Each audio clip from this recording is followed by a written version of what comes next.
காலை வேளையிலும் உங்களோடு கூட சேர்ந்து ஆராதனை செய்ய ஆண்டவர் கொடுத்த நல்ல தருணத்திற்காக நான் ஆண்டவருக்கு நன்றி செலுத்துகிறேன். கர்த்தர் நாமம் மகிமைப்படுவதாக. ஆமென். அல்லேலூயா. ஏன்னா எத்தனை பேருக்கு ஏற்கனவே தெரியும், நான் வந்திருக்கிறேன். மறுபடியுமா தேவன் உங்கள் மத்தியிலே வருவதற்கு கிருபை பாராட்டினார். அண்ணன் பார்க்கும்போதெல்லாம் ஒரு முறை வாங்க அப்படின்னுவார். கடந்த மாதத்தில் அண்ணன் கூப்பிடும்போது எங்களுடைய திருச்சபையில் ஒரு வாலிபர் கூடுகை நாங்கள் நடத்தினோம். அதற்கான சில காரியங்களை செய்யும்போது அண்ணன்கிட்ட சொன்னேன்னா நெக்ஸ்ட் மந்த் நான் கண்டிப்பாக வந்துடுறேன் அப்படின்ட்டு. ஆண்டுடைய கிருபையிலே இந்த காலை வேளையிலே உங்களை எல்லாம் பார்ப்பதில் நாங்கள் மிகுந்த மகிழ்ச்சி அடைகிறோம். அல்லேலூயா, அல்லேலூயா. நீங்கள் அல்லேலூயா சொல்ல சொல்ல தான் நல்லா இருக்கும். ஆமென். ரைட். ஏசாயா 45ஆம் அதிகாரம் 22ஆம் வசனம்.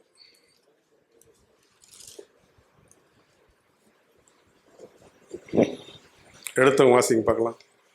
பூமியின் எல்லை எங்கும் உள்ளவர்களே, என்னை நோக்கி பாருங்கள், அப்பொழுது ரட்சிக்கப்படுவீர்கள். நானே தேவன், வேறொருவரும் இல்லை. ஆண்டவர் என்ன சொல்லுகிறார்? பூமியின் எல்லை எங்கும் உள்ளவர்களே என்ன பண்ணணுமா? என்னை நோக்கி பாருங்கள். அப்பொழுது ரட்சிக்கப்படுவீர்கள். அப்புறம் நானே தேவன் இல்லை. ஆண்டவர் ஒரு காரியத்தை இங்கு சொல்லுகிறார். ஏதோ திருச்சபை மக்களுக்கு மாத்திரமல்ல, ஏதோ தேவனுடைய பிள்ளைகளுக்கு மாத்திரமல்ல, உலகம் எங்கும் உள்ளவர்கள் யாரை நோக்கி பார்க்கணும்?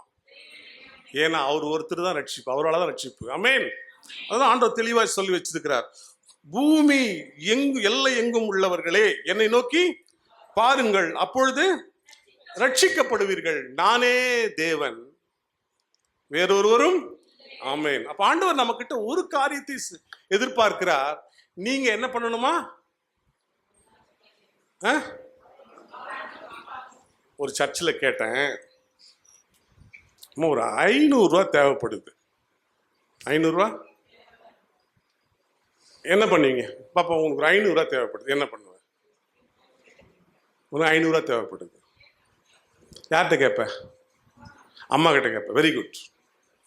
சரி, இப்போ ஆண்டி உங்களுக்கு ஒரு 5000 ரூபா தேவைப்படுது. உங்களுக்கு ஒரு 5000 தேவைப்படுது. வீட்டுக்கார்ட்ட கேட்பீங்க. Very good. ரைட். அம்மா உங்களுக்கு ஒரு 50,000 தேவைப்படுது. எங்க கேட்பீங்க? கரெக்டாக சொன்னாங்க. அக்கா எங்க கேட்டாங்க? அக்கா சொன்னாங்க பேங்க்ல கேட்பேன். இது ஒரு சர்ச்சில் கேட்டேன். இப்போ அவங்க சொன்னாங்க, இந்த பெரிய அமௌண்ட் வரும்போது அக்கா பேங்க்குக்கு போகிறாங்க. அவங்க சொன்னாங்க வட்டிக்காரங்கிட்ட கேட்கணுன்ட்டு. அப்போ நம்முடைய கண்கள் ஒரு காரியத்துக்கு ஒரு இடத்துல தான் பார்க்குது. 500 ரூபாய்க்கு அம்மா கிட்ட போகுது, 5000 ரூபாய்க்கு வீட்டுக்காரர்கிட்ட போகுது, 50,000னா பேங்க்காரன் மேலே போகுது. யாராவது கர்த்தர்கிட்ட கேட்டீங்களா? ஆனால் ஆண்டவர் சொல்றாரு, நீங்க என்னதான் பார்க்கணும், நீங்க என்னதான் பார்க்கணும். ஆமென். 123ஆம் சங்கீதம் முதல் 2 வசனம் என்ன சொல்கிறது? பரலோகத்தில் வாசமாய் இருக்கிறவரே, உம்மிடத்தில் என் கண்களை ஏறெடுக்கிறேன். அடுத்த வசனம் சொல்கிறது, வேலைக்காரருடைய கண்கள் தங்கள் எஜமான்களின் கையை நோக்கி இருக்குமா போலவும், வேலைக்காரியின் கண்கள் தங்கள் எஜமாட்டின் கையை நோக்கி இருக்குமா போலவும், எங்கள் தேவனாகிய கர்த்தர் எங்களுக்கு இரக்கம் செய்யும் வரைக்கும் எங்கள் கண்கள் அவரை நோக்கி இருக்கிறது. அருமையான தேவனுடைய பிள்ளையே, இங்க சங்கீதக்காரன் சொல்லி வைத்திருக்கிறார், வேலைக்காரருடைய கண்கள் எஜமானுடைய கரத்தை நோக்கி இருக்குமா போலவும், வேலைக்காரருடைய கண்கள் எஜமாட்டியுடைய கரத்தை நோக்கி இருக்குமா போலவும், எங்கள் கண்கள் என்னது? உம்மிடத்தில் இரக்கம் கிடைக்கிற வரை எங்கள் கண்கள் உண்மையே நோக்கி கொண்டிரு. கரமை தட்டி ஆண்டவரை மையப்படுத்தலாமா? ஒரு பெரிய பிரச்சனை வரும்போது நம்மளால ஆண்டவரை நினைக்கவே முடியல. நம்ம நினைக்க முடியல. அருமையான தேவனுடைய பிள்ளையே, உனக்கு சிறிய காரியமா இருந்தாலும் சரி, அது பெரிய காரியமா இருந்தாலும் சரி, அவரையே நோக்கி பார்க்க வேண்டும். அல்லேலூயா, அல்லேலூயா. அதுதான் ஆண்டவர் விரும்புகிறார். பூமி எல்லை எங்கும் உள்ளவர்கள் என்னை நோக்கி பாருங்கள். ரட்சிப்புக்கு மாத்திரமல்ல, உங்களுடைய அனுதின ஜீவியத்திற்கு, இந்த நாள் பொழுது முழுதும் தேவனுடைய கிருபை நாள் கழிப்பதற்கு ஒவ்வொரு நாளும் காலை வேளையில அவரை நோக்கி பார்க்க வேண்டும். அது மாத்திரமல்ல, ஒவ்வொரு நேரமும் ஒவ்வொரு நிமிடமும் நீங்கள் அவரையே சார்ந்து கொண்டிருந்தால் மாத்திரம்தான் இந்த உலகத்துல ஒரு ஜெய ஜீவியம் செய்ய முடியும். அல்லேலூயா, அல்லேலூயா. ஏனென்றால் நான் அவரை நோக்கி பார்க்க கூடாதபடி பல வகையிலே சத்துரு நமக்கு பல இடையூறுகளை என்ன பண்றான் இந்த நாட்களில உண்டாக்கி வைத்திருக்கிறான். வேதம் சொல்லுது பூமி எல்லை எங்கும் உள்ளவர்கள். அப்போ இந்த நாட்கள் எவ்வளவு பேர் இருக்கிறாங்க? எவ்வளவு பேர் இருக்கிறாங்க? கிட்டத்தட்ட 600 கோடி 650 கோடி சொல்றாங்க பூமி எல்லை எங்கும். ஆனா இந்த உலகத்தை உண்டாக்கின முதல் குடும்பம் யாருடைய குடும்பம்? யாருடைய குடும்பம்? ஆதாம் ஏவாளுடைய குடும்பம். அந்த குடும்பத்தை பாருங்க, அன்றைக்கு பூமியில இருந்து எத்தனை பேரு? 2 பேர். அப்புறம் வேற யார் இருந்தது? ஆண்டவர் இருந்தார். பகலின் குளிர்ச்சியான வேலையில அவங்களோட என்ன பண்ணார் ஆண்டவர்? உலா வந்தார். அப்போ 3 பேர் இருந்தாங்க. ஒருத்தன் உள்ள இருந்தான். ஆமென். 3ஆம் அதிகாரம் 1ஆம் வசனம் பாருங்க. ஆதியா 3ஆம் அதிகாரம் 1 வசனம். தேவனாகிய கர்த்தர்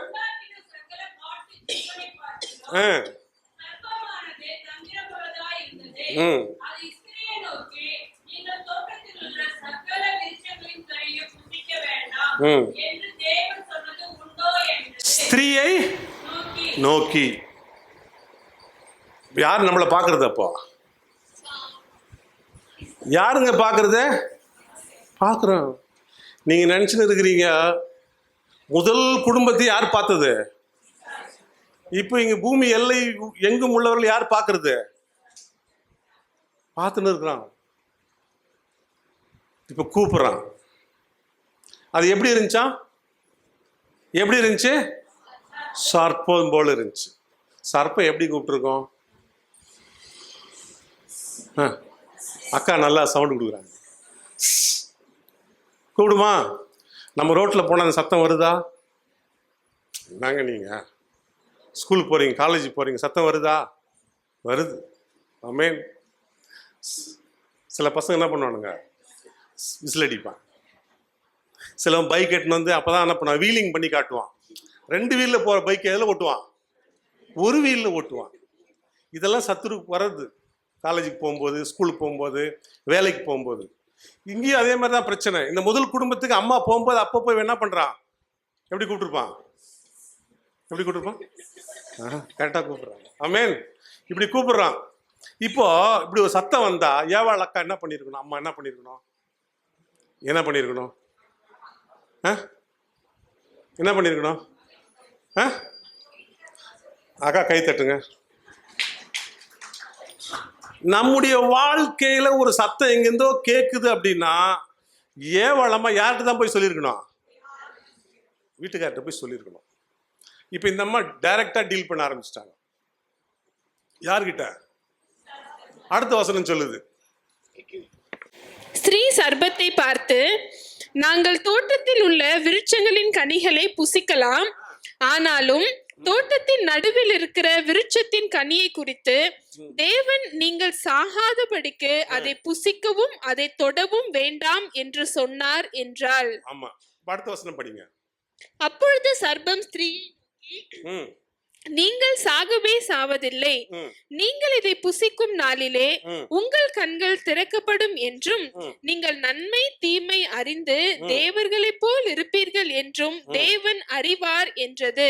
பாருங்க, 2 பேரும் பேச ஆரம்பிச்சிட்டாங்க. நீங்க இடம் கொடுத்தீங்கன்னா அவன் என்ன பண்ணுவான்?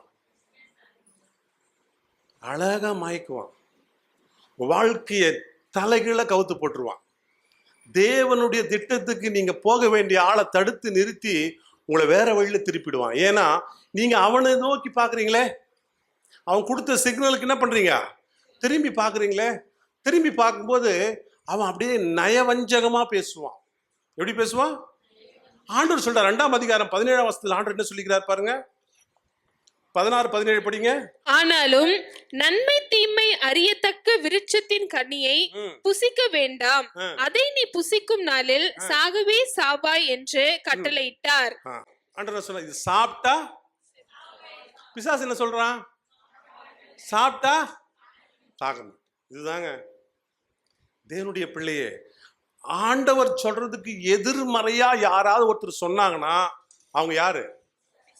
அது ஊழியக்காரனா இருந்தாலும் சரி, ஆமே, அது எந்த ஊழியக்காரனா இருந்தாலும் சரி, அவர் பிரசித்தி பெற்ற ஊழியக்காரனா இருந்தாலும் சரி, டிவி ஊழியக்காரா இருந்தாலும் சரி, தேவன் சொல்லுகிற காரியத்துக்கு எதிர்மறையா ஒருத்தன் சொல்றான்னா அவன் மேற்படி ஆளுக்கு சொந்தக்காரன். ஆமேன், ஆமேன், ஆமேன்.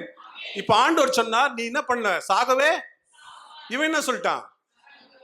அதுக்கப்புறம் சாப்பிட்டாங்க, அதெல்லாம் நமக்கு தெரியும். சாப்பிட்ட உடனே என்ன ஆயிடுச்சு? அவங்க என்ன தெரிஞ்சு? கண்கள் திறக்கப்பட்டது. என்ன ஆயிடுச்சு? அவங்க நிர்வாணிகள் அவங்களே உணர ஆரம்பிச்சாங்க. ஆனா அன்னைக்கு 2ஆம் அதிகாரம் கடைசி வசனம் எடுத்து வாசித்து பாருங்க. ஆதாமும் அவன் மனைவியும் ஆகிய இருவரும் நிர்வாணிகளா இருந்தும் வெட்கப்படாதிருந்தார்கள். அவங்க நிர்வாணிகளா இருந்தாங்க, என்ன தெரியல, தேவன் மகிமையினால் அவங்கள மூடி வச்சிருந்தார். ஆமென்.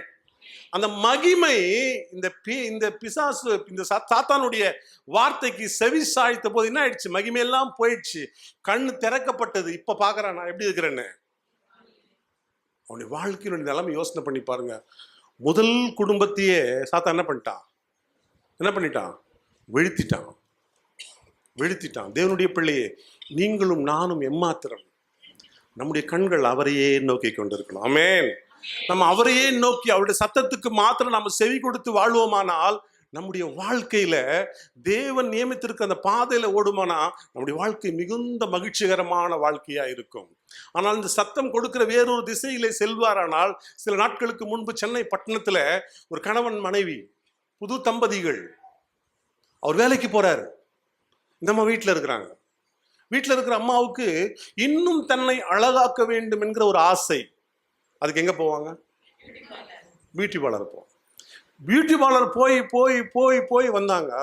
பியூட்டி பார்லர் நடத்துற ஓனர் இருக்கிறார் பாரு, அவரு கூடவே போயிட்டாங்க. தேவனுடைய பிள்ளையே, உன் வாழ்க்கை எப்படி இருக்கிறது? நீ எந்த இடத்துல போய் கொண்டு இருக்கிற? எங்க நோக்கி கொண்டு இருக்கிற? யாருடைய சத்தத்துக்கு செவி சாய்த்து கொண்டு இருக்கிற? தேவனுடைய ஆவியானவர் இந்த காலை வேளை உங்களோடு இடைப்பட்டு கொண்டிருக்கிறார். ஆமென், ஆமென். அப்ப நம்ம கண்கள் எங்கே இருக்கிறது? திருப்பிக் கொள்ளும். ஆதியாகமம் 13ஆம் அதிகாரத்துல அங்கே பாருங்கள், ஆண்டவர் தெளிவாய் நமக்கு எழுதி வைத்திருக்கிறார். என்ன எழுதி வைத்திருக்கிறார் பாருங்க. ஆதியாகமம் 13ஆம் அதிகாரத்துல 7ஆம் வசனத்தில் படிங்க. ஆபிரகாமுடைய மந்தை மேய்ப்பருக்கும் லோத்துடைய மந்தை மேய்ப்பருக்கும் வாக்குவாதம் உண்டாயிற்று. அக்காலத்திலே கானானியரும் பெரிசியரும் அத்தேசத்தில் குடியிருந்தார்கள். ஆபிரகாம் லோத்தை நோக்கி, எனக்கும் உனக்கும் என் மேய்ப்பருக்கும் உன் மேய்ப்பருக்கும் வாக்குவாதம் வேண்டாம், நாம் சகோதரர். இந்த தேசம் எல்லாம் உனக்கு முன்பாக இருக்கிறது அல்லவா? நீ என்னை விட்டு பிரிந்து போகலாம். நீ இடதுபுறம் போனால் நான் வலதுபுறம் போகிறேன், நீ வலதுபுறம் போனால் நான் இடதுபுறம் போகிறேன் என்றான். அருமையான தேவனுடைய பிள்ளைகளே, ஆபிரகாம் தெளிவான ஒரு காரியம் சொல்கிறாரு. உன் மந்தை மேய்ப்பருக்கும் என் மந்தை மேய்ப்பருக்கும் என்ன வந்துடுச்சு? வாக்குவாதம் வந்துடுச்சு. அதனால நம்ம ஏற்கனவே பூமி இடங்குள்ள அளவுக்கு 2 பேரும் பெருகிட்டோம். அதனால நீ ஒண்ணு செய், நீ ஒரு பக்கம் போனா நான் ஒரு பக்கம் போறேன். நாம என்ன பண்ண? நம்ம யாரு? சகோதரர்கள். இன்னைக்கு ஒரு அடி நிலத்துக்கு சகோதரர் என்ன பண்றாங்க? சண்டை போடுறாங்க. போன மாசம் அண்ணன் தம்பி வீடு பிரிச்சுட்டாங்க. நீங்க நியூஸ்ல கேள்விப்பட்டிருப்பீங்க. அண்ணன் வீட்டு பக்கம் ஒரு மரம் இருக்குது, தம்பி வீடு கட்டிட்டான். தீபாவளி அன்னைக்கு அண்ணன் போய் அந்த வீட்டில் ஒரு சின்ன ஒரு கடைகால் போடலாம் அப்படின்னு ஆளை கூட்டின்னு போயிட்டு அந்த மரத்தை வெட்டினாதான் அவன் கடைகால் போட முடியும். மரத்தை வெட்டுறான், நீ வெட்டாதன்றான். தம்பி இது என்னுடைய இடம்டா, நான் இங்கே கட்டினா தான் வீடு கட்ட முடியும், மரத்தை வெட்டாதன்றான். எந்திரா பங்கு பிரிச்சாச்சுரா, முடியாது, வெட்டாதன்றான். 2 பேருக்கு வாக்குவாதம். தம்பி அண்ணனை வெட்டிட்டான், அண்ணன் அண்ணியை வெட்டிட்டான். 8 வயது 4 வயது குழந்தைகளுக்கு முன்பாக சிறிய இடத்துக்கே தகராறு. ஆனா ஆபிரகாம் அப்படிப்பட்டவர் அல்ல. நீங்க அப்படி சண்டை போடுவீங்களா? தேவனுடைய பிள்ளை ஆபிரகாம் தன்னுடைய சகோதரனை பார்த்து சொல்றாரு, நீ வலது பக்கம் போனா இடது பக்கம் போற, நீ கிழக்க போனா மேற்க போற, உன் இஷ்டம்பா. அடுத்த வசனம் சொல்லுகிறது பாருங்க, 10ஆம் வசனம் சொல்லுகிறது பாருங்க. அப்பொழுது லோத்து தன் கண்களை ஏறெடுத்து பார்த்து யோர்தான் நதிக்கு அருகான சமபூமி முழுவதும் நீர்வளம் பொருந்தினதாய் இருக்க கண்டான்.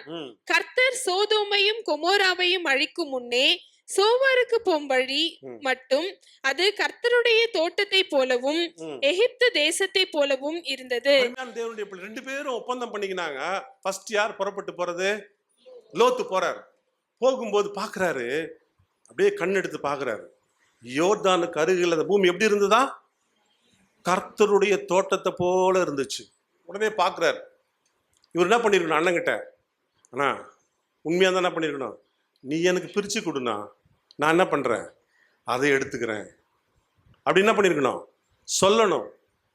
கண் பார்க்குது, கர்த்தருடைய தோட்டம் போல இருக்குது, யோர்தான் நதிக்கரை வேற இருக்குது, செழிப்பா இருக்குது, நம்ம அந்த இடத்த பிடிச்சிருவோம். அண்ணனுக்கு ஒன்றும் இல்லாத விட்டு போயிட்டான். போனாரா இல்லையா? போயிட்டார். இவர் போயிட்டார். ஆபிரகாம் என்ன பண்ணார் நினைக்கிறீங்க? ஆபிரகாம் என்ன வசனம் எடுத்து வாசித்து பாருங்க. ஆபிரகாம் என்ன பண்ணிருக்காரு பாருங்க வசனத்தை. அந்த 14. லோத்து ஆபிரகாமை விட்டு பிரிந்த பின்பு கர்த்தர் ஆபிரகாமை நோக்கி உன் கண்களை ஏறெடுத்து நீ இருக்கிற இடத்திலிருந்து வடக்கேயும் தெற்கேயும் கிழக்கேயும் மேற்கேயும் நோக்கி பார். அருமையான தேவனுடைய பிள்ளையே, லோத்து ஆபிரகாம் சொன்ன உடனே என்ன பண்ணாரு? பார்த்துட்டு போயிட்டாரு. ஆனா ஆபிரகாம் என்ன பண்ணாரு? அப்படியே உட்கார்ந்து யாரை பார்த்து நிற்கிறாரு? ஆண்டவரே பார்த்து. கரங்களை தட்டி ஆண்டவரை மகிமைப்படுத்துங்க. மாம்சீகமான முடிவை ஆபிரகாம் எடுக்கலீங்க. லோத்து இஷ்டப்பட்டு கண்களுக்கு அழகா இருக்கிற இடத்த வாங்கி போயிட்டாரு. ஆனா ஆபிரகாம் தேவனுடைய சமூகத்தை நோக்கி பார்க்கிறாரு. ஆண்டவரே, என் கூட தான் ஊர்ல இருந்து புறப்பட்டு வந்தான் லோத்து, தனியா போயிட்டான். ஆண்டவரே, எனக்கு என்ன ஆண்டவரை நீங்க வச்சிருக்கிறீங்க அப்படின்னு யாரை தான் பார்த்துருக்கிறான்? ஆண்டவர் பார்க்குறாரு. என் பிள்ளை என்னையே நோக்கி பார்க்குது. எப்பா நீ இப்படி நோக்கி பார்ப்பா, நான் காட்டுற இடத்த நோக்கி பார்ப்பா, நீ அங்க போ அப்படின்னார். ஆமேன், ஆமேன். ஆனா அவன் போகிற இடங்கள் எப்படி ஆனான் தெரியுங்களா? வேதம் சொல்லுகிறது, எலியாசார் சொல்றாரு பாருங்க 24ஆம் அதிகாரத்துல வாசித்து பாருங்களேன். 24, 34, 35 வாசித்து பாருங்க. அப்பொழுது அவன், நான் ஆபிரகாமுடைய ஊழியக்காரன், கர்த்தர் என் எஜமானை மிகவும் ஆசீர்வதித்திருக்கிறார். அவர் சீமானாய் இருக்கிறார். கர்த்தர் அவருக்கு ஆடு மாடுகளையும் வெள்ளியையும் பொன்னையும் வேலைக்காரரையும் வேலைக்காரிகளையும் ஒட்டகங்களையும் கழுதைகளையும் கொடுத்திருக்கிறார். தேவனையே நோக்கி பார்த்து வாழ்ந்து கொண்டிருக்கிற ஆபிரகாம் ஆசீர்வதிக்கப்படுகிறார். யாருங்க சொல்றது ஆபிரகாம் குறித்து சாட்சி? ஒரு வீட்டினுடைய விஷயம் வெளியே தெரியணும்னா, அந்த வீட்டுக்கு பாத்திரம் கழுவுற அம்மா கிட்ட கேட்டீங்கன்னா அந்த வீட்டில் நடக்கிற பிளஸ் மைனஸ் மொத்தம் தெரியும். ஆமேன், ஆமேன். ஆமாங்க. ஒரு அம்மா பாத்திரம் தேய்க்கும் ஒரு வீட்டுக்கு போய். அப்போ அந்த அம்மாவை கேட்பேன், என்னம்மா காப்பி குடிச்சியா அப்படின்னு கேட்டா அது சொல்லணும், ஏதோ அந்த அம்மா தண்ணி அதிகமாக ஊற்றி கொடுத்துச்சு, டிகாஷனே எப்படி இருக்குது சரியில்லை சொல்லிடும். அந்த அம்மா ஊருக்கு போனால் அந்த ஐயா காப்பி போட்டு கொடுப்பார் இந்த வயசான பாட்டிக்கு. அப்போ அந்த ஐயா அந்த மாட்டு கேட்டா, அந்த ஐயா சூப்பராக போட்டு கொடுத்தார், காப்பி திக்காக இருந்துச்சு. இப்போ இந்த மனுஷனை கரெக்டாக கண்டுபிடிச்சிடலாமா? அப்போ யாரை கேட்டால் தெரியும்? வேலை செய்கிறவனை கேட்டால் தெரியும். இங்கே எலியாசார் வேலைக்காரன் சொல்கிறான், கர்த்தர் என் எஜமான என்ன பண்றாரு? ஆசீர்வதித்திருக்கிறார். அவர் எப்படி இருக்கிறாரு? சீமானா இருக்கிறாருன்னு அவனுக்கு வேலைக்காரன் சொல்றாரு. ஆமேன், ஆமா சீமான். ஏன் சீமான் ஆனாரு? கர்த்தரையே நோக்கி பார்த்தார். கரங்களை தட்டி ஆண்டவர் மகிமைப்படுத்து. நம்முடைய வாழ்க்கையில ஆசீர்வாதங்கள் கிடைக்க வேண்டுமானால், நாம் ஆசீர்வதிக்கப்பட வேண்டுமானால், நம்முடைய குடும்பம் ஆசீர்வதிக்கப்பட வேண்டுமானால் யாரை தான் நோக்கி பார்க்கணும்? சங்கீதக்காரன் சொல்றார், சங்கீதம் 34:5 சொல்லப்பட்டிருக்கு, வாசித்து பாருங்க. அவர்கள் அவரை நோக்கி பார்த்து பிரகாசம் அடைந்த அவருடைய முகங்கள் வெட்கப்படவில்லை. தேவனுடைய பிள்ளையே, நீங்களும் நானும் அவரையே நோக்கி பார்த்து கொண்டிருப்போமானால் நம்முடைய வாழ்க்கை ஆசீர்வதிக்கப்படும். ஆமேன், ஆமேன். நீங்க லோத்து வாழ்க்கை எப்படி இருந்துச்சு பாருங்க. ஆதியாகமம் 19ஆம் அதிகாரம் எடுத்துங்க. லோத்து போனார்ல, அந்த போன இடத்துல பாருங்களேன் அவர் எப்படி இருக்கிறார் பாருங்களேன். 19ஆம் அதிகாரத்துல 23ஆம் வசனம் வாசிங்க. லோத்து சோவாருக்குள் வரும்போது ம், பூமியின் மேல் சூரியன் உதித்தது. ம், அப்பொழுது கர்த்தர் ம். சோதோமின் மேலும் கொமோராவின் மேலும் ஆ. கர்த்தராலே வானத்திலிருந்து கந்தகத்தையும் அக்கினியையும் வருஷிக்க பண்ணி. பாருங்க, இவர் இஷ்டமா போன இடத்துல என்ன வருது? எங்க வருது? தேவனுடைய பிள்ளையே, கர்த்தருடைய சத்தத்தை கேட்காமல், கர்த்தரை நோக்கி பார்க்காமல் நீங்கள் ஜீவியம் செய்தீர்களானால் இதுதான் வரும். ஆமென். நம்ம இஷ்டத்துக்கு போனீங்கன்னா இதான் வரும். என்ன வந்துச்சு?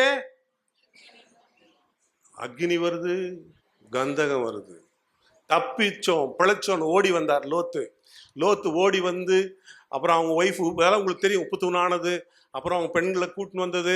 அதுக்கப்புறம் அவங்களோடு கூட அந்த உறவு கொண்டு என்னென்ன புத்திரர் வந்தாங்க? மோவாப், நீ கடைசியை வீட்டில் வாசித்து டைம் இல்லை. அம்மோன். ஆசீர்வதிக்கப்பட்ட ஆபிரகாம், ஆபிரகாமின் தேவன், ஈசாக்கின் தேவன், இப்படி ஆசீர்வதிக்கப்பட்டது ஒரு சந்ததி. இந்த பக்கம் ஒரு சந்ததி, லோத்து, மோவாப், அம்மோன். தேவனுடைய 2 பேரும் ஒன்னா தான் புறப்பட்டு வந்தோம், ஒன்னா தான் ஆலயத்துக்கு வரோம். ஒரு குடும்பம் ஆசீர்வதிக்கப்படுகிறது, ஒரு குடும்பம் என்ன ஆசீர்வாதத்தை இழந்து போகிறது. தேவனுடைய பிள்ளையே, நீங்களும் நானும் ஆபிரகாமை போல தேவனுடைய சமூகத்தையே நோக்கி பார்ப்போமானால் நம்முடைய குடும்பமும் கர்த்தருக்குள் ஆசீர்வதிக்கப்படும். ஆமென், ஆமென், ஆமென். இப்ப அப்படியே வாங்க 2 நாளாகமத்துல 20ஆம் அதிகாரத்துல முதல் வசனம் வாசித்து பாருங்க. இதற்கு பின்பு மோவா புத்திரரும் அம்மோன் புத்திரரும் அவர்களுடைய அம்மோனியருக்கு அப்புறத்தில் உள்ள மனுஷரும் கூட யோசபாத்திற்கு விரோதமாய் யுத்தம் பண்ண வந்தார்கள். யாருங்க வந்தது? யார் வந்தது? மோவான் புத்திரரும் அம்மோன் புத்திர. இவங்க யாரு? சண்டை வந்துச்சு பார்த்தீங்களா? வந்துச்சு பார்த்தீங்களா? நீ தவறான வழியிலே போனால் உன் பிள்ளைகள் என்ன பண்ணுவாங்க? இப்படிதான் உருமாறிடுவாங்க. தேவனுடைய பிள்ளையே, யாருக்கு விரோதமா வந்துட்டாங்க? யோசபாத்துக்கு விரோதமாய் வந்து விட்டாங்க. நீ வீட்டில் போய் வாசித்து பாருங்க, ஏராளமான செய்திகள் அந்த அதிகாரத்தில் இருக்குது. இவர்கள் சூழ்ந்து வந்துட்டாங்க. யோசபாத்துக்கு ஒண்ணுமே தெரியல, என்ன செய்யறதுன்னு தெரியல, என்ன செய்ய போறோன்னு தெரியல. இப்படி வந்து நம்மளை சூழ்ந்துட்டாங்களே, பயங்கரமா சூழ்ந்துட்டாங்களே, நம்ம என்ன செய்ய போறோன்றது ஒரு விஷயம் அவருக்கு தெரியல. ஆனா ஒன்று சொல்லுகிறார். அந்த 12ஆம் வசனத்தை வாசித்து பாருங்க.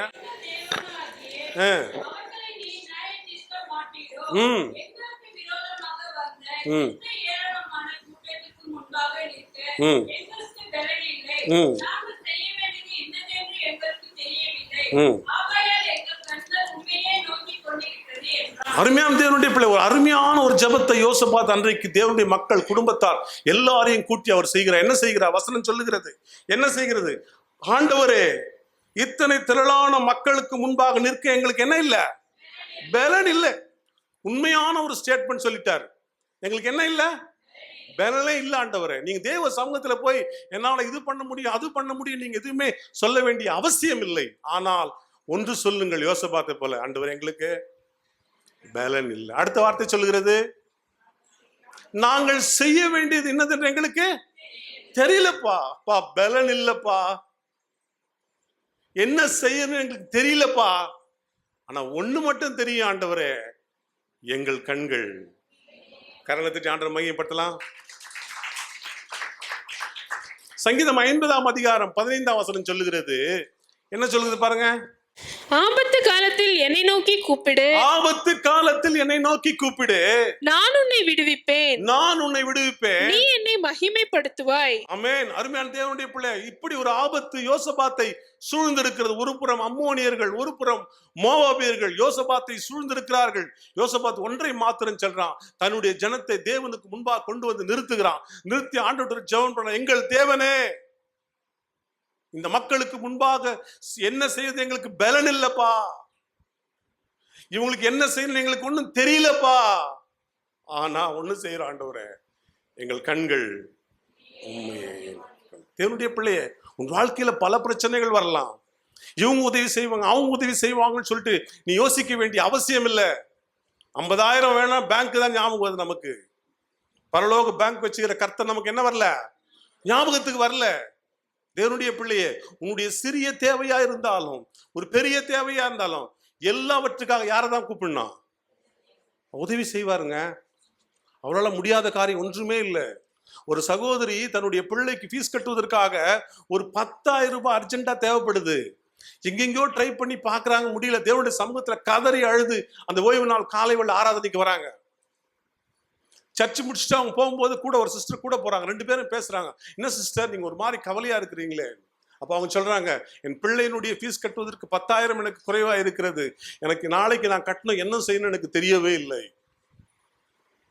அதனால தேவனுடைய சமூகத்தை காத்திருக்கிற நீங்களும் ஜெபம் பண்ணுங்க. 2 பேரும் ஒரு பஸ் ஸ்டாண்ட் வந்து அவங்க பஸ் ஸ்டாண்ட்ல அவங்க இறங்கி போயிட்டாங்க, இவங்க போய் வீட்டை போய் சேர்ந்துட்டாங்க. கூட வந்த சிஸ்டர் வீட்டுக்கு ஒரு 3 மணிக்கு ஒரு ஃபோன் வருது. அவங்க சென்னையில இருந்து அவங்களுடைய சொந்தக்காரர் ஃபோன் பண்றாரு. அவங்க 2 பேரும் பேசுறாங்க, எப்படி இருக்கிறீங்க, நல்லா இருக்கிறீங்களா, சர்ச்சுக்கு போனாமா. கர்த்தர் என்கிட்ட பேசுறாரு, அர்ஜென்ட்டா யாருக்கு ஒரு தேவை இருக்கான், 10,000 கொடுக்க சொல்றாரு சிஸ்டர், உங்களுக்கு யாராவது அப்படி தெரியுமான்னு கேட்கிறாரு. ஆமா, என் கூட காலையில சர்ச் முடிச்சுட்டு எங்க சர்ச்சுக்கு வர அக்கா கூட வந்துச்சு, குழந்தைக்கு ஃபீஸ் கட்டணும், 10,000 தேவைன்னு சொல்லிச்சு, உங்க ஜிபேக்கு உடனே அனுப்புறாங்க, கொண்டு போய் கொடுத்துருங்க. கரங்களை தட்டி ஆண்டவர் மை. உன் அங்கலாய்ப்பை பார்க்கிற கர்த்தர், ஆபத்து காலத்துல என்னை நோக்கி கூப்பிடு, பூமி எல்லை எங்கும் உள்ளவர்களே என்னை நோக்கி பாருங்கள். தேவனுடைய பிள்ளை, நீ அவரை நோக்கி பாரு. ஆபிரகாம் பார்த்தது போல நீ பாரு, யோசபாத் பார்க்கறது போல பாரு. கர்த்தர் அற்புதங்களை செய்வார். அன்றைக்கு அப்படிதான் பார்த்தா யோசபாத். எங்களுக்கு ஒன்றும் தெரியல ஆண்டவரே, எங்களுக்கு பலன் இல்ல ஆண்டவரே, ஆனால் எங்கள் கண்கள் உண்மையை நோக்கி கொண்டு இருக்கிறது. ஆண்டவர் சும்மா இருந்தாரா? அடுத்த வசனம் வாசித்து பாருங்க. உடனே ஆண்டவர் மனம் இறங்குகிறார். வேத வாக்கியம் சொல்லுகிறது. 14ஆம் வசனம் வாசித்து பாருங்க.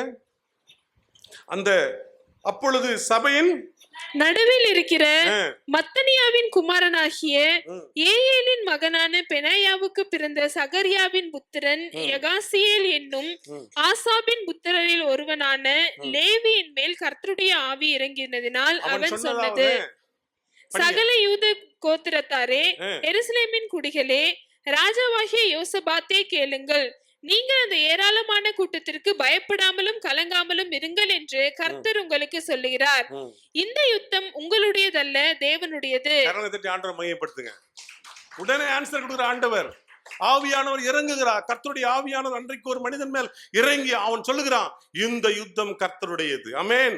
இது உங்களுடையது அல்ல. ஒன்றைக்கும் கவலைப்படாதீங்க, யுத்தம் கர்த்தருடையது. நான் பாத்துக்கிறேன்பா. உனக்கு முன்னாடி பிரச்சனை இருக்கா? நான் உனக்கு முன்னாடி வந்து நிக்கிறேன், உனக்கு நான் உதவி செய்யறேன். ஆனா நீ செய்ய வேண்டியது என்ன? என்னை நோக்கி பார்க்கணும். ஆமென். ஒவ்வொரு காரியத்துக்கு என்ன நோக்கி யோசபாத் கரெக்டான காரியத்தை செஞ்சார். ஆண்டவரே, எனக்கு பலன் இல்லை, எனக்கு என்ன செய்ததுன்னு தெரியவில்லை, ஆனாலும் எங்கள் கண்கள் உண்மையை நோக்கி கொண்டிருக்கிறது. அருமையான தேவனுடைய பிள்ளையே, இப்படி யோசபாத் தேவனுடைய சமூகத்துல ஜெபித்த வேளையில கர்த்தர் இறங்கினார். கர்த்தர் பேசுகிறார். ஆவியானவர் மக்களோடு பேசுகிறார். என்ன பேசுறாரு? இந்த மக்களை பார்த்து என்ன பண்ண தேவையில்லை, பயப்படாத, நீ கலங்காத, இந்த யுத்தம் உனக்காக யுத்தம் செய்கிற கர்த்தர். அவர் வந்து நின்றுடுவார். நீ அவரை பார்த்து கூப்பிட்டு அவர் வந்து நின்றுடுவார். தேவனுடைய பிள்ளையே, உனக்காக யாவையும் செய்து முடிக்கிற கர்த்தர் நம்மோடு கூட இருக்கிறார். ஆமென். யோசபாத் நீங்க வீட்டுல போய் வாசித்து பாருங்க. அன்றைக்கு ஒன்றுமே இல்லை, ஒருவருக்கு ஒரு விரோதமாய் ஆண்டவர் ஒரு பெரிய காரியத்தை அவங்க ஒன்றும் செய்யல. இவங்க போய் துதித்து ஆராதிக்கிறாங்க. நீ வீட்டுல போய் வாசித்து பாருங்க. ஆராதிக்கிறாங்க. வசனம் சொல்லுகிறது. அந்த வசனத்தை எடுத்து வாசித்து பாருங்க. அந்த முடிவில் என்ன நடக்குதாம் பாருங்க. பாடி 22ஆம் வசனம். அவர்கள் பாடி துதி செய்ய தொடங்கின போது யூதாவுக்கு விரோதமாய் வந்து பதிவிருந்த அம்மோன் புத்திரரையும் மோவாபியரையும் சேயீர் மலை தேசத்தாரையும் ஒருவருக்கு விரோதமாய் ஒருவரை கர்த்தர் எழும்ப பண்ணினதினால் அவர்கள் வெட்டுண்டு விழுந்தார்கள். அவங்களே ஆக்ஷன் க்ளோஸ் ஆயிட்டாங்க. ஆமென். கர்த்தர் வேலை செய்வாருங்க. கர்த்தர் இறங்குனார்னா குழப்பி விட்டுருவார். ஆமென், ஆமென், ஆமென். எலிசாவுடைய வேலைக்காரன் ஒருத்தர் இருந்தான். அவன் கண்ணை என்ன பண்ணிட்டார் ஆண்டவர்? இயேசு தேடி வந்தவங்க எல்லாம் அந்த அவங்கள கொல்லணும்னு வந்த அத்தனை பேர் ஆண்டவர் என்ன பண்ணிட்டாரு? குருட்டாட்டம் பிடிக்க வச்சு அவங்களாம் ஓடி போயிட்டான்.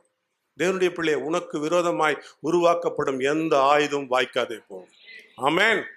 உனக்கு ஒரு வழியாய் வருகிறவர்கள், ஆமென், நம்முடைய தேவன் ஜீவன் உள்ள தேவன், இன்றைக்கு நமக்காக யுத்தம் செய்கிற தேவன். ஆமென். அன்றைக்கு யோசபாத்துக்கு மாத்திரம் அற்புதம் செய்ய மாட்டார், இன்றைக்கு நமக்கும் அற்புதம் செய்வார். தேவனுடைய பிள்ளை, ஆனா ஒண்ணு செய்யணும், நீ அவரை நோக்கி பார்க்கணும். ஆமென். சத்துரு என்ன விரிப்பான்? வலை விரிப்பான். நீங்க அவரையே பார்த்திருந்தீங்கன்னா வலை உங்ககிட்ட வராது, அது வேறு பக்கம் போயிடும். நீங்கள் அந்த காலத்தில் நம்ம படிக்கும்போது சின்ன பசங்களாக இருக்கும்போது யானை எப்படி பிடிப்பாங்க? யானை எப்படி பிடிப்பாங்க? பெரிய குழி வெட்டுவாங்க. அப்புறம் என்ன பண்ணுவாங்க? மேலே இலையெல்லாம் போட்டுருவாங்க. யானை துரத்தின்னு வந்து யானை எங்கே வந்துடும்? அப்புறம் யானை என்ன பண்ணுவாங்க? அதே மாதிரி தான் பிசாசு உன்னையும் என்னையும் பிடிக்கிறதுக்கு என்ன வைக்கிறான். அந்த இதில் சிக்கி கொள்ளாமல் ஆண்டவர் நம்மளை என்ன பண்ணுவார்? ஆமென். அப்போ நம்ம என்ன செய்யணும்? அந்த வசனம் திரும்பி படிங்க பார்க்கலாம். ஆமென்.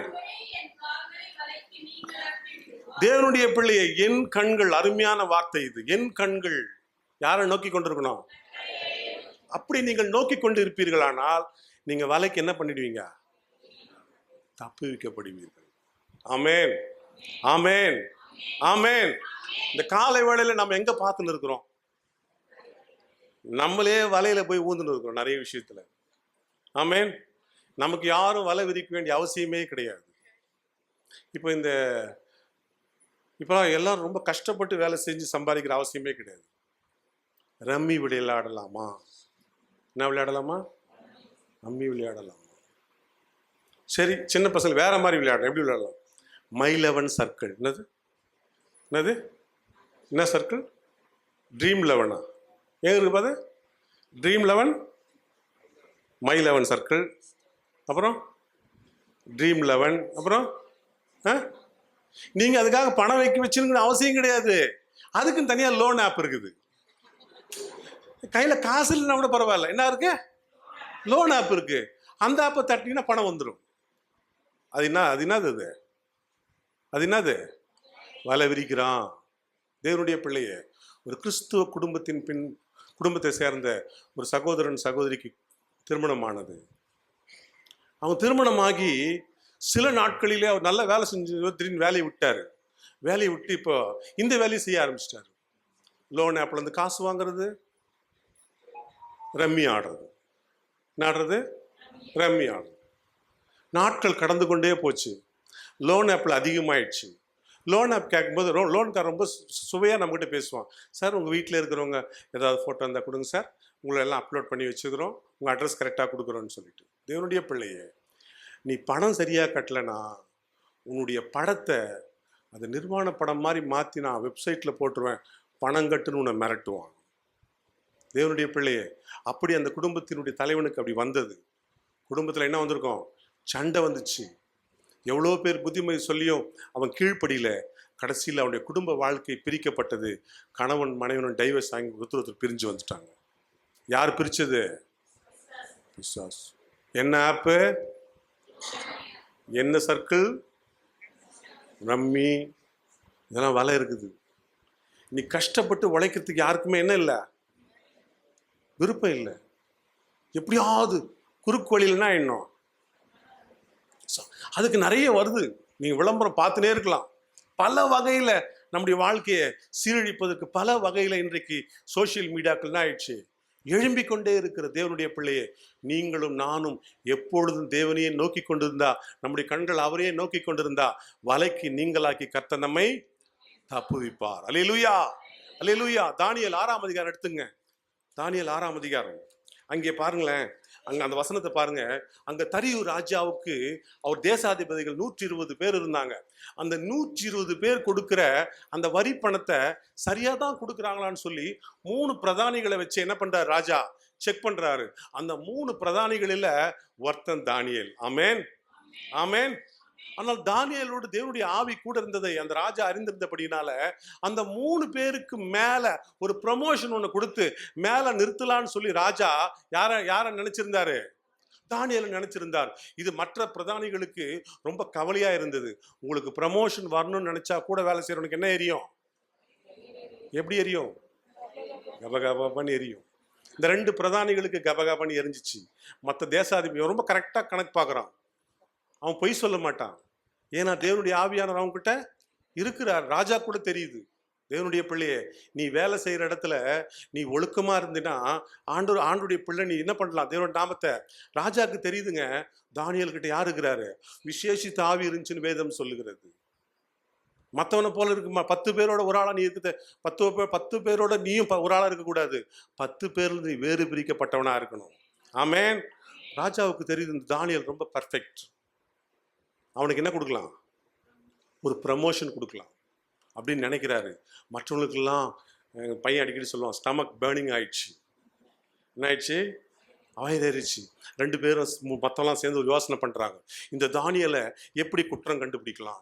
சுற்றி சுற்றி தேடுறாங்க. எங்கன்னா யார்கிட்டனா லஞ்சம் வாங்குறானா, யார்கிட்டனா பொய்யான கணக்கு எழுதி மாற்றி மாற்றி பில் போடுறானா, ஒன்றுமே தெரியல. ஆனால் ஒன்று மட்டுங்க, அவன் வேலை செஞ்சு கரெக்டாக எங்கே போகிறான்? வீட்டுக்கு போய் தினமும் 3 வேளை என்ன பண்ணுறான்? இது பார்த்தான், யோசனை பண்ணாங்க. யோசனை பண்ணி இவங்க ஒரு திட்டம் தீட்டிட்டாங்க. என்ன தீட்டிட்டாங்க? 30 நாள் அளவும் வேற எந்த தேவனையும் வணங்கக்கூடாது, தரியு ராஜா மட்டும்தான் வணங்கணும்னு சொல்லி ஒரு தீர்மானத்தை போட்டாங்க. வீட்டில் போய் நீங்கள் வாசித்து பாருங்க அந்த அதிகாரத்தை. அது பார்த்தீங்கன்னா என்னாச்சுன்னு கேட்டிங்கன்னா, அங்கே எல்லாரும் ராஜாவை மட்டும்தான் வணங்கணும். ஆனால் 6ஆம் அதிகாரம் 10ஆம் வசனம் சொல்லுகிறது, தானியேலோ வென்றால். தானியேலோ வென்றால், யோசனை பண்ணி பாருங்க. தானியேலோ வென்றால் அந்த பத்திரத்துக்கு கையெழுத்து வைக்கப்பட்டதென்று அறிந்த போதிலும் தன் வீட்டுக்குள்ளே போய் தன் மேல் அறையிலே எருசலேமுக்கு நேராக பலகணிகள் திறந்திருக்க அங்கே தான் முன் செய்து வந்தபடியே தினமும் 3 வேளையும் தன் தேவனுக்கு முன்பாக முழங்கால் படியிட்டு ஜெபம் பண்ணி ஸ்தோத்திரம் செலுத்தினார். கரங்களை தட்டி ஆண்டவரை மகிமைக்கலாம். தரியு ராஜா போட்ட சட்டம் தேசத்துல இருக்குதுன்னு தெரிந்தும் கூட அவன் முன் செய்து வந்தபடியே தினமும் 3 வேளையும் எருசலேமுக்கு நேராக பலகணிகளை திறந்து தேவனை ஜெபத்தாலும் துதியினாலும் ஆராதனை செய்து கொண்டிருந்தான். ஆமென், ஆமென். இந்த காரியம் பிரதானிகள் கண்டுபிடிக்கப்பட்டு ராஜாவுக்கு முன்பாக கொண்டு வந்து நிறுத்தி ராஜாவினால் கையெழுத்து எழுதப்பட்டு ராஜா எங்க போயிட்டாரு? இப்ப தானியேல் எங்க போயிட்டாரு? சிங்க கேபிக்கு போயிட்டாரு. ஆனா தானியேல் ரொம்ப நல்லவன்றது ராஜாவுக்கு நல்லாவே தெரியும். அவனை மீட்பதற்காக காலையிலிருந்து அந்தி மாலை வரலும் ராஜா போராடி பார்க்கிறார், எப்படியாவது காப்பாத்திலான்னு. இல்ல ராஜா, நீங்க போட்ட சட்டம் ஏற்கனவே வந்துடுச்சு, நீங்க கையெழுத்து போட்டீங்க, அதனால என்ன பண்ண முடியாது, இதை மாத்த முடியாது. தானியேல் எங்க தான் கொண்டு போய் விடணும்? சிங்க கேபியில தான் கொண்டு போய் விடணும்னு சொல்லி அவங்க திருப்பியும் சொன்ன பிறகு கொண்டு போய் போட்டுட்டாங்க. போட்ட ராஜாவுக்கு ராத்திரிலாம் என்ன வரல? தூக்கம் வரல. வேதம் சொல்லுகிறது, அந்த வசனம் எடுத்து வாசித்து பாருங்க, 19ஆம் வசனம். காலமே கிழக்கு வெளுக்கும் போது ராஜா எழுந்திருந்து சிங்கங்களின் கெபிக்கு தீவிரமாய் போனான். ராஜா கெபியின் கிட்ட வந்தபோது துயர சத்தமாய் தானியேலை கூப்பிட்டு, தானியேலே, ஜீவனுள்ள தேவனுடைய தாசனே. எப்படி கூப்பிட்டுருப்பாரு? தரியராஜ் எப்படி கூப்பிட்டுருப்பாரு? கூப்பிடுங்களேன், சோகமா கூப்பிடுங்க. எப்படி கூப்பிட்டாரு அவரு? துயர சத்தமா. துயர சத்தம் எப்படியா இருக்கும்? எப்படி சொல்ற? எப்படி கூப்பிடுங்களேன். அக்கா கரெக்டா. தானியேலு, ஜீவனுள்ள தேவனுடைய தாசனே, நீ இடைவிடாமல் ஆராதிக்கிற உன் தேவன் உன்னை சிங்கங்களுக்கு தப்புவிக்க வல்லவராய் இருந்தாரா என்று தானியேலை கேட்டார். அவர் அந்நிய ராஜா. அவர் யாரு? அந்நிய ராஜா. அவருக்கு இந்த தேவனை பத்தி தெரியாது. ஆனா தானியேலை மட்டும்தான் தெரியும். அவர் எப்படி கூப்பிடுறாரு? ஜீவனுள்ள தேவனுடைய தாசனே, நீ இடைவிடாமல் ஆராதிக்கிற உன் தேவன் உன்னை தேவனுடைய பிள்ளையே, உன்னை என்னை இந்த தேசம் பார்த்து கொண்டு இருக்குது. பக்கத்து வீட்டுக்காரர் பார்க்குறாரு, வாரானா சர்ச்சுக்கு போறாரு, ஜீவனுள்ள தேவனை ஆராதிக்கிறாரு, இடைவிடாமல் ஆராதிக்கிறாரு. ஆனால் குழால தண்ணி பிடிக்கும் போது அவருடைய வார்த்தை என்ன இருக்குது? பக்கத்து வீட்டில் குப்பை போடுற பிரச்சனையில் எவ்வளோ பிரச்சனை இருக்குது, தெருவில் கூட்டும் போது எவ்வளோ சண்டை நடக்குதா நடக்கலையா? அங்க யார் மகிமைப்படுறது? அவன் சொல்லணும், அந்த அக்கா அழகா சர்ச்சுக்கு போகுது, அந்த வீட்டில் எவ்வளோ குப்பை போட்டாலும் அது அமைதியாக இருக்குது, அது மட்டும் வாரி குப்பையை என்ன பண்ணிடுது? கொட்டிடுது, அது அமைதியாக இருக்குது அப்படின்னு என்னைக்காவது நம்மளை பார்த்து சொல்லியிருக்காங்களா? கொஞ்சம் கொட்டி பாருங்களேன். அங்கேருந்து என்ன பாஷை வருதுன்ட்டு. ஆமேன். வருதா இல்லையா? சொல்லுவாங்க, சும்மா சுரண்டி பார்க்காத, நான் யாருன்னு என்ன பண்ணுவேன், தேவனுடைய பிள்ளைய பிசாசு வந்து சுரண்டி பார்ப்பான், உன் வாயிலேருந்து என்ன வருதுன்ட்டு. ஜனங்களை உத்து பார்க்குறாங்க, தேசம் உத்து பார்த்துன்னு இருக்குது. ஆமேன், ஆமேன், ஆமேன். கர்த்தர் நல்லவருங்க.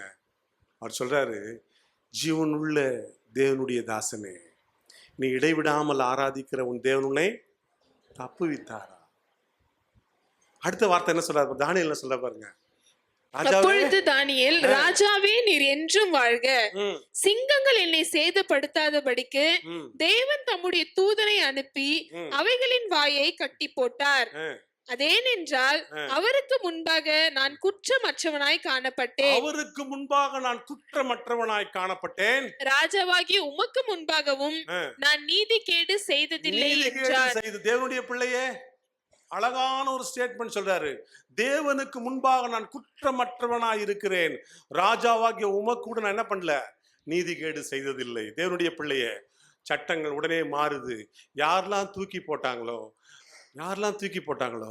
ஆண்டவர் சிங்கங்கள் வாய்களை கட்டி போட்டு வச்சிருந்தாரு. தானியேல் சிங்கங்கள் மேலதான் படுத்துன்னு தூங்கி இருந்தார் நைட்டு ஃபுல்லா. காலையில் நைட்லாம் அந்த சிங்கங்களுக்கு பசி.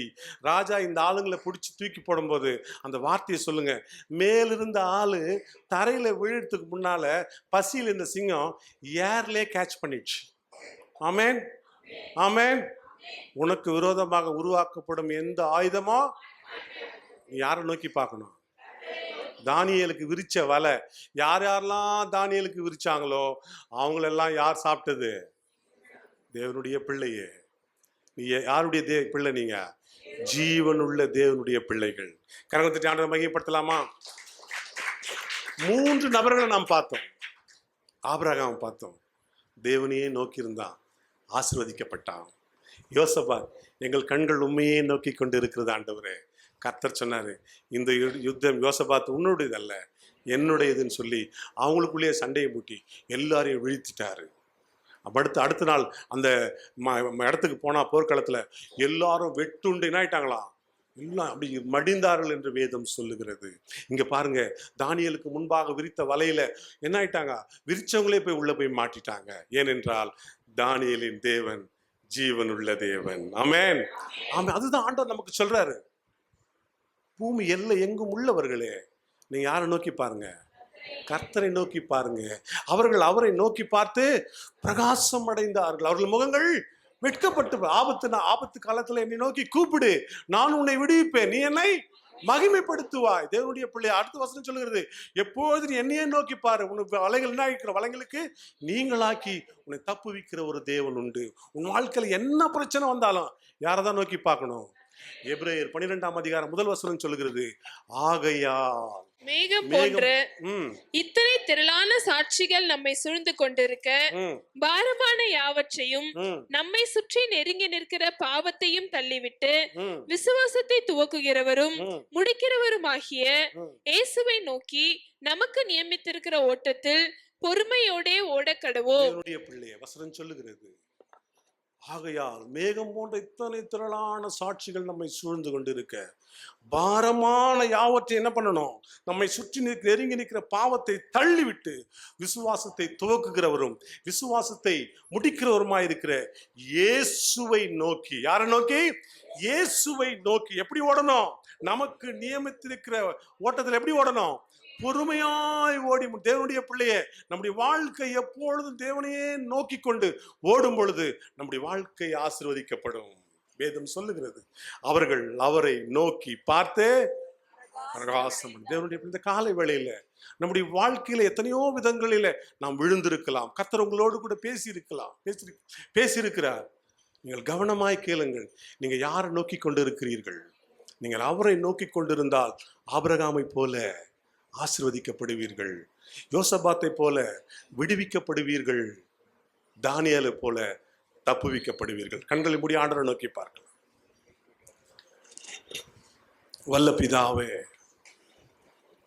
இந்த காலை வேளையிலே ஆண்டவரே, நீர் எங்களோடு கூட இடைப்பட்ட மகாபெரிய தயவுக்காக நாங்கள் உமக்கு நன்றி செலுத்துகிறோம். ஆண்டவரே, எத்தனையோ நாட்களிலே ஆண்டவரே வேறு சத்தத்துக்கு எங்களுடைய கண்கள் ஆண்டவரே கர்த்தாவை நோக்கி பார்த்து ஆண்டவரே கர்த்தாவை ஏவாளை போல மகிமையை நாங்கள் இழந்து போயிருக்கலாம் ஆண்டவரே. நீர் எங்களுக்கு நியமித்திருக்கிற ஓட்டத்தை விட்டு நாங்கள் தடம் புரண்டு வேறு வழியிலே சென்று நாங்கள் ஆண்டவரே கர்த்தாவை வேதனையை அனுபவித்திருக்கலாம் ஆண்டவரே. ஆபிரகாமை போல ஆண்டவரே உம்மையே நோக்கி பார்த்து நீர் காண்கிற திசைக்கு நாங்கள் செல்லத்தக்கதான வகையில இந்த காலை வேளையில எங்கள் வாழ்க்கையை சீரமைக்கும்படியாய் நாங்கள் ஜெபிக்கிறோம் ஆண்டவரே. கர்த்தரின் எஜமானை ஆசீர்வதித்திருக்கிறார், அவன் சீமானாய் இருக்கிறார் என்று தன் வேலைக்காரன் சொல்லுகிற வண்ணமாய் ஆபிரகாமுடைய வாழ்க்கை ஆசீர்வதிக்கப்பட்டதே.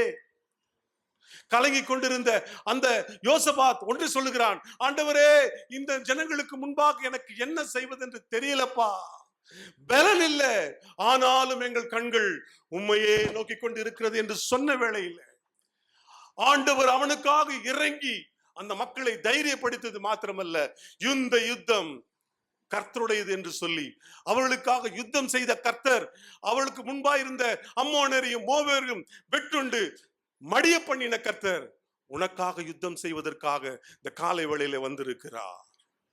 இந்த காலை வேளையில வந்திருக்கிறார். நீ மறந்து போகாதே, உன் பிரச்சனைகளுக்கு முடிவில்லை என்று சொல்லி கலங்கி போவாதே.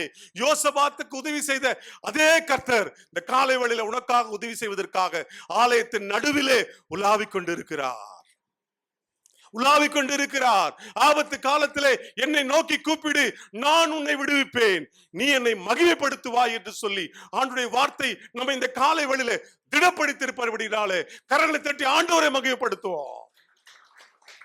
உமக்கு நன்றி ஆண்டவரே, உமக்கு நன்றி ஆண்டவரே, நீர் எங்களோடு பட்சமாய் பேசினதற்கு நன்றி ஆண்டவரே, நன்றி ஆண்டவரே.